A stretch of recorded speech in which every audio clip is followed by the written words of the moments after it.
Bonjour Violaine, nous venons d'assister à votre spectacle qui était très drôle, j'ai beaucoup ri, et il y a longtemps que j'ai pas ri comme ça, même je dirais.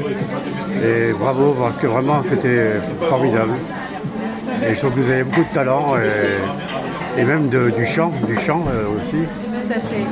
Et vous avez une voix on voit que vous avez fait du chant, et franchement ça m'a aussi impressionné. Merci beaucoup. Et j'ai bien aimé l'introduction. Une adaptation d'une chanson connue de Mylène Farmer. Oui. Mais ça m'a bien plu aussi, ça. Ah, tant mieux. Oui, j'aime bien ce petit passage du spectacle. Ouais. L'entrée, on était déjà dans une ambiance. Voilà, j'ai donné le ton pour la suite.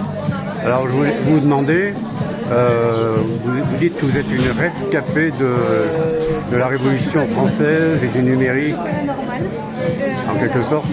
Qu'est-ce que vous entendez par là?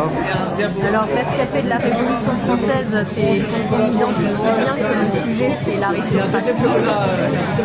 Après, dans ma famille, on n'a pas eu de personnes guillotinées. Voilà, donc c'est plus pour aborder le thème de l'aristocratie en général. Et puis, rescapé de la Révolution numérique, parce que... en fait, moi je suis très vieille France, je suis à l'ancienne et donc j'ai pas eu les réseaux sociaux avant 21-22 ans. Voilà, je sais quand même.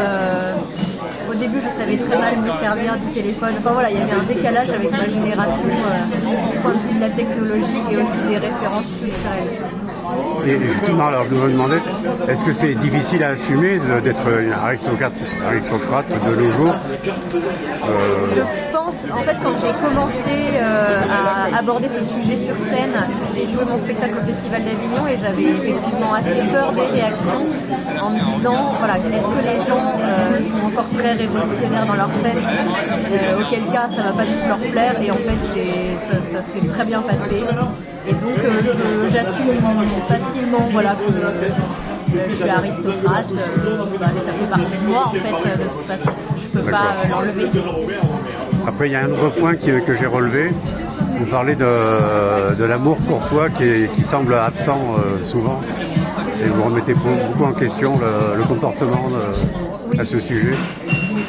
En fait, même moi, je vis dans le monde, hein, donc je suis aussi concernée par cette absence d'amour courtois. En fait, c'est un jeu de mots pour montrer que voilà, aujourd'hui, il y a peut-être un manque de courtoisie, notamment parce que voilà, je le vois moi à Paris dans les transports en commun.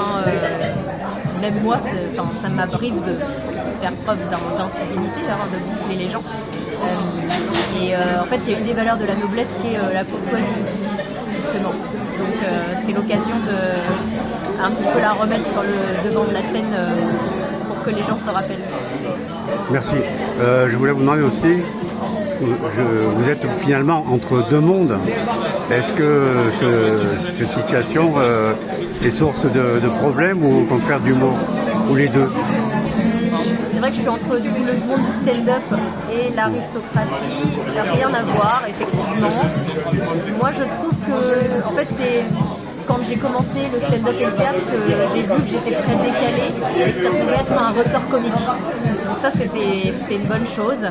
Et après, c'est vrai que oui, c'est difficile parce que j'ai un peu le sentiment d'être écartelée entre ces deux mondes, parce que voilà, moi j'ai très envie d'avoir une carrière artistique et en même temps je suis très attachée à mon milieu, et donc en fait c'est pas du tout incompatible, je pense, mais c'est plus au niveau de l'emploi du temps. Voilà, je sais que j'ai beaucoup moins de temps aujourd'hui d'aller à des balles par exemple, parce que je joue, parce que voilà, je suis sur scène beaucoup plus. Mais je dirais que c'est quand même plus une source d'amusement et ça s'enrichit.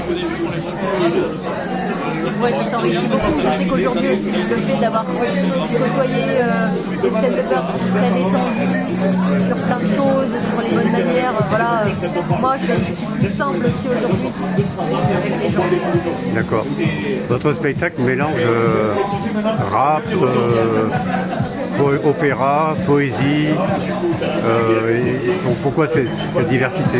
Pourquoi le choix de cette diversité? Alors c'est purement une diversité parce que j'aime tout ça.